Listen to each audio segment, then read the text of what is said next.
Good morning, class Earth. Today I am going to teach you geography part, lesson 3, water as a natural resource.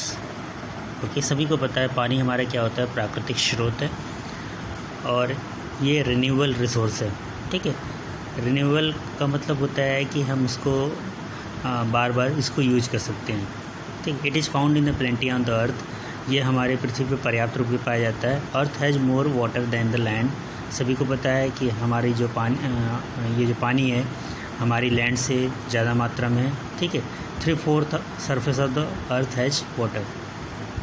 और ये हमारी पूरी पृथ्वी पर 3/4, ठीक है, अराउंड 75% पानी है और हमारा 1/4 25% क्या है, हमारा ज़मीन है. ठीक है, जिसकी वजह से हमारा ये जो प्लैनेट होता है लगभग ब्लू कलर का दिखता है. इसे हम वाटर प्लैनेट भी कह सकते हैं. और ये वाटर प्लैनेट हमारे पूरे अंतरिक्ष में और कहीं नहीं है. ठीक है, और हमारी जैसे पृथ्वी की शुरुआत करीब 3.5 बिलियन ईयर्स अगो स्टार्ट हुई थी. Okay, fresh water is only about 2.7%.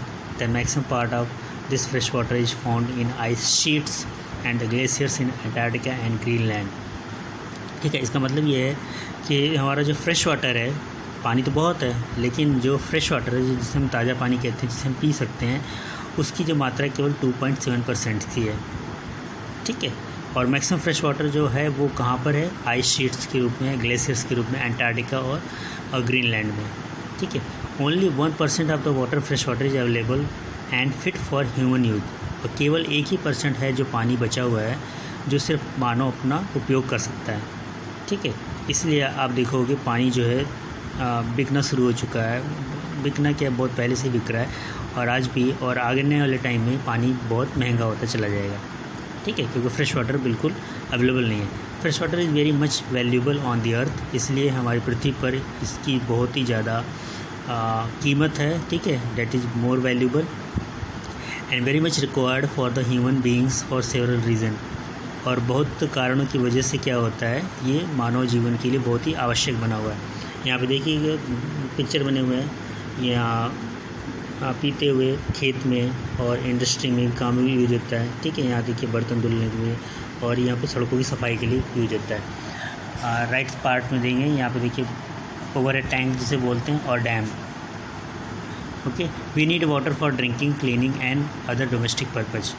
पानी हमारा यूज होता है पीने के लिए, साफ़ के लिए और घरेलू चीज़ों के लिए.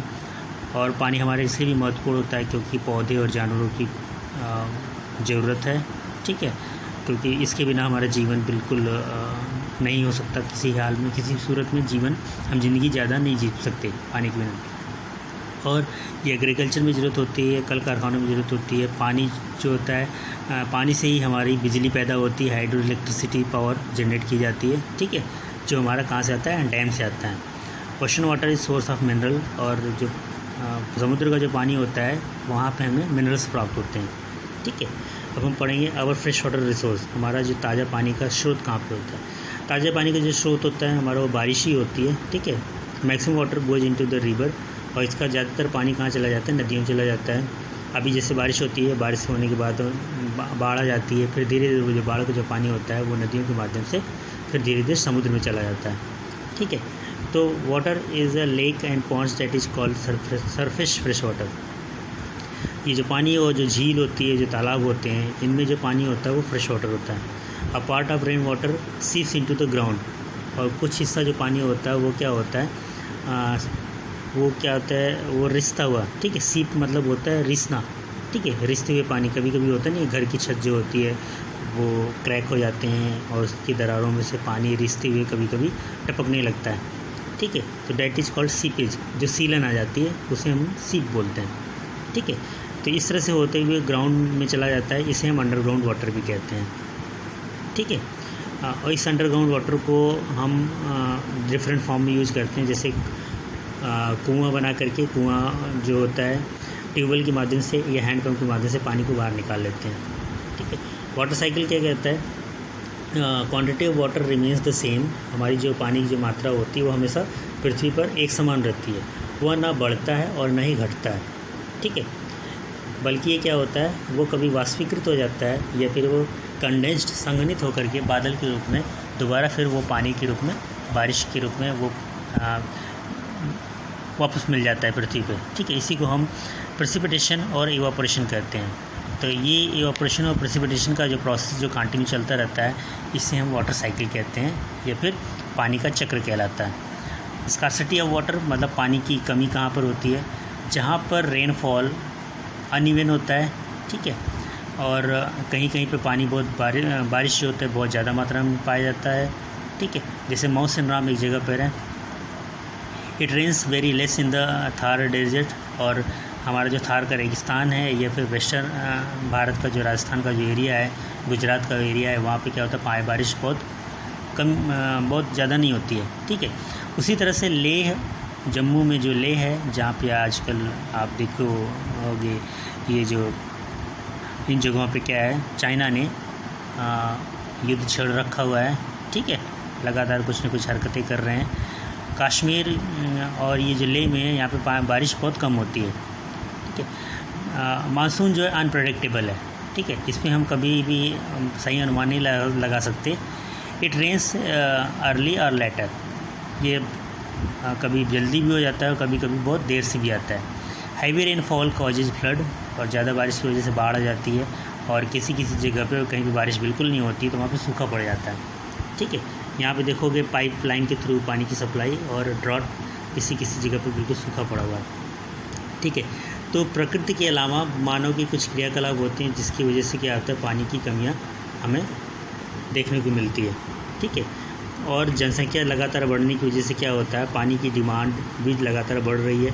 फसलों के लिए भी, सिंचाई के लिए भी पानी की ज़रूरत होती है। तो ये क्या होती है, पॉपुलेशन की ज़्यादा बढ़ने की वजह से क्या होती है, इंडस्ट्री में जो प्रोडक्ट बनते हैं तो वहाँ पर भी पानी का ज़्यादातर यूज़ किया जाता है। ठीक है, जिसकी वजह से क्या होता है, पानी जो है प्रदूषित हो जाता है। ठीक है, ये प्रदूषित पानी वो क्या होते हैं, नदियों में जाकर मिल जाते हैं, और फिर क्या होता है, रिवर भी फिर इसी तरह से एक गटर टाइप का बन जाता है या फिर गंदे नाले के रूप में तब्दील हो जाता है। जब आप देखोगे जगह जगह पे जो पानी है यमुना में, वो बिल्कुल प्रदूषित हो चुका है। ठीक है, underground water table has gone down, और इसी वजह से क्या होता है कि हमारा जो पानी का जो फ्रेश वाटर है या पृथ्वी के नीचे जो पानी का जो लेवल होता है वो धीरे धीरे कम पड़ता जा रहा है। आप लोग भी कभी कभी सबमर्सिबल पंप के घरों में लगा होगा तो आप जानते होंगे कि कभी कभी होती बहुत लंबा पाइप, उसके अंदर वो इंसर्ट करना पड़ता है क्योंकि पानी का लेवल जो होता है बहुत नीचे होता है। ठीक है, तो ये सिंचाई के लिए यूज़ किया जाता है ट्यूबवेल के माध्यम से। ये इंडस्ट्रियल जो केमिकल होते हैं वो क्या करते हैं, ये पेस्टिसाइड जो होते हैं इन पानी में मिल जाते हैं। ठीक है, इसी को अंडरग्राउंड वाटर में, और वो पूरी तरह से प्रदूषित हो जाता है। और ये ज़्यादातर कहाँ पे हो रहा है आजकल, एशिया और अफ्रीका में, जहाँ पे पॉपुलेशन जो है बहुत ज़्यादा मात्रा में है। ठीक है, और जो स्रोत हैं ये धीरे धीरे कम होते जा रहे हैं, और इस तरह से हमारी नदियाँ क्या होती हैं, डर्टी ड्रेनेज के रूप में तब्दील होती जा रही हैं। इस तरफ आ जाएंगे वाटर मैनेजमेंट, हम किस तरह से पानी को व्यवस्थित करेंगे। तो पानी को व्यवस्थित करने का यहाँ पे देखो बेटा, दो मेथड हैं। एक तो डैम है मल्टीपर्पज़ प्रोजेक्ट के लिए, दूसरा है रेन वाटर। ठीक है, तो रेन वाटर से हम हार्वेस्टिंग कर सकते हैं, पानी को किस तरह से स्टोर कर सकते हैं, और डैम के माध्यम से हम फ्लड को क्या करते हैं, कंट्रोल करते हैं। ठीक है, कहीं पे सूखा है तो वहाँ पे पानी सप्लाई कर देते हैं, जहाँ पे बाढ़ होती है तो बाढ़ से भी हम इसको मैनेज करते हैं ताकि गांव के गांव पूरी तरह से डूब न जाए। इस तरह के वाटर की वेस्टेज को हम मतलब बचाते हैं, और पानी का रिसाइकिल भी करते हैं, और स्टॉप वाटर पॉल्यूटिंग, और पानी को प्रदूषित होने से ही बचाते हैं। ठीक है, स्प्रिंकलर मेथड से हम सिंचाई करते हैं। ये देखो कि यहाँ पे दो पिक्चर बने हुए हैं जो कि ये वाटर पूरी तरह से प्रदूषित है। ठीक है, ये नदियों में, और यहाँ पे देखिए कि इंडस्ट्री का जो वेस्टेज है वो सीधे आकर के नदियों में मिल जाता है। इस तरह से पानी प्रदूषित हो जाता है। तो amount of rainfall in India is unevenly, और जैसा कि आप लोग को पता है कि भारत में जो है वो मौसम जो होता है वो क्या है, बारिश का, वो अनइवनली डिस्ट्रीब्यूटेड है। ठीक है, तो केवल जो बारिश होती है वो जो 4 महीने के लिए, वो भी क्या है कि पूरी फिक्स नहीं होती है। तो फ्रेश वाटर अवेलेबिलिटी क्या हो जाती है, वो हर क्षेत्र के अंदर वो कम हो जाता है। तो इसके लिए हम क्या बनाते हैं, डैम बनाते हैं, और जैसे एक भाखड़ा नांगल डैम है वो कहाँ पे, सतलज नदी पे है। ये सतलज नदी कहाँ पर है, पंजाब हरियाणा में। और दामोदर वैली जो प्रोजेक्ट है वो चंबल वैली प्रोजेक्ट है। इस तरह के हम ढेर सारे जो डैम हैं ये प्रोजेक्ट के तहत क्या आते हैं। ये हाइड्रो इलेक्ट्रिसिटी का तो प्रोडक्शन तो होता ही है, साथ ही साथ इसका मल्टीपर्पज़ यूज होता है। जैसे हीराकुंड डैम महानदी रिवर पर है, ठीक है। ये कंट्रीब्यूट करता है development of our states and this projects have made arid states of Gujarat and Rajasthan fit for agriculture, ठीक है। इस प्रोजेक्ट्स की वजह से क्या होता है कि गुजरात और राजस्थान का जो बहुत सूखाग्रस्त एरिया होता है उन जगहों पे हम पानी की सप्लाई करके कृषि के लिए पानी उपलब्ध कराते हैं। और also help in controlling flood, और हम इस तरह से बाढ़ का भी नियंत्रण करते हैं और सॉइल भी कंजर्व करते हैं, ठीक है। मृदा अपरदन मैंने पढ़ाया है, तो मृदा अपरदन से भी बचाता है लगातार बाढ़ से। आगे लास्ट पेज में है, यहाँ देखोगे इंक्रीजिंग अर्बनाइजेशन, मतलब शहरीकरण की लगातार वृद्धि के कारण भी क्या होता है, हमारा पानी का जो मैनेजमेंट हो जाता है वो पूरी तरह से चोक्ड हो जाता है, ठीक है, ब्लॉक हो जाता है। तो पूरे दुनिया को पानी की सप्लाई भी करनी होती है, तो international, national, local government along with the communities directly dependent upon the river system. और कोई भी किसी प्रकार का कम्युनिटी जो है वो पूरी तरह से हमारे रिवर सिस्टम पर ही डिपेंड है, ठीक है, नदियों के माध्यम से ही डिपेंड है। आगे देखोगे, dam obstruct the flowing water and creating a reservoir, ठीक है। तो जो बांध होता है वो क्या करता है, पानी के बहाव को रोक देता है, ठीक है, और एक बड़ा सा रिजर्वायर क्रिएट करता है तालाब की तरह। तो ये जो बहता हुआ जो पानी होता है वो हम क्या करते हैं, एक टरबाइन के माध्यम से उसको टरबाइन में प्रवेश कराते हैं, जिसके क्या होता है, हमारे जो बड़े बड़े छोटे जो वो बने होते हैं फ़ैन, ठीक है, जिसे हम टरबाइन बोलते हैं, वो पानी के माध्यम से मूव करा जाता है और हमारी हाइड्रो इलेक्ट्रिसिटी प्रोड्यूस की जाती है, ठीक है। तो डैम को मल्टीपर्पज़ इसलिए भी कहा जाता है क्योंकि ये बहुत से उद्देश्यों की पूर्ति भी करता है, ठीक है, जैसे हमारी सिंचाई के लिए, और इलेक्ट्रिसिटी का होता है। एफॉरेस्टेशन, जंगलों में जो अंधाधुंध कटाई होती है उसको भी रोक दिया जाता है इसकी वजह से, ठीक है। नेविगेशन, वाटर ट्रांसपोर्ट का भी काम करती है, और recreational canal carry the water of dam. और बहुत सी रिक्रिएशनल एक्टिविटी भी हम देखते होंगे जहाँ पे बोटिंग करते हैं लोग, वहाँ पे घूमने जाते हैं, ठीक है। इस तरह की प्रॉब्लम भी सॉल्व करता है, साथ ही साथ हमारे सूखा और बाढ़ को भी कंट्रोल करता है, ठीक है। Dam can not built anywhere, लेकिन ये जो बांध होता है किसी भी जगह नहीं बनाया जा सकता, ये सिर्फ नदियों पर ही बनता है, ठीक है। इसके लिए बहुत बड़ी मात्रा में ज़मीन की आवश्यकता होती है, और बहुत सी हमारी जो ज़मीनें होती हैं उपजाऊ वो पूरी तरह से डूब जाती हैं। फॉरेस्ट एरिया जो होता है वो भी तो पूरी तरह से क्या होता है कि डूब जाता है, और बहुत से लोगों को हमें वहाँ से हटाना पड़ जाता है लोकल एरिया से, ठीक है। कभी कभी सुनते होंगे कि बाढ़ में पानी बहुत ज़्यादा, वहाँ से बांध जो है पूरी तरह से भर गया है, तो वहाँ के जो 1-2 गेट खोला गया है, तो गेट खोलने से क्या होता है कि पूरा का पूरा गांव डूब जाता है, ठीक है। बिग डैम में affect environment and adjoining area, और बड़े बड़े जो डैम होते हैं वो हमारे वातावरण पर सीधे प्रभाव डालते हैं, ठीक है, क्योंकि हमने बहुत बड़ी मात्रा में बहते हुए पानी को रोक लेते हैं, ठीक है। सिर्फ किस लिए, उससे बिजली बनाने के लिए, उससे हमें सिंचाई के लिए। रेन वाटर हार्वेस्टिंग क्या होती है, रेन वाटर ये फ्रेश वाटर होता है, ठीक है। Rain water can be utilized by the industry and by housing society. जो बारिश का जो पानी होता है वो हम मल्टीपर्पज़ के लिए यूज़ कर सकते हैं, ठीक है। इसके अलावा water can be utilize for gardening, और ये जो बारिश का जो पानी होता है हम इसे इकट्ठा करके ओवर ए टैंक पे, यहाँ पे देखिए एक पिक्चर बना हुआ है घर का, जो बारिश का पानी होता है एकत्रित कर लिया जाता है, फिर उसको फिर गार्डनिंग के लिए यूज किया जाता है, या फिर हम उसको फिर वाटर दोबारा उसको हम पृथ्वी में छोड़ देते हैं, ताकि पृथ्वी का जो ग्राउंड वाटर लेवल है वो फिर से वापस मेंटेन हो जाए, ठीक है।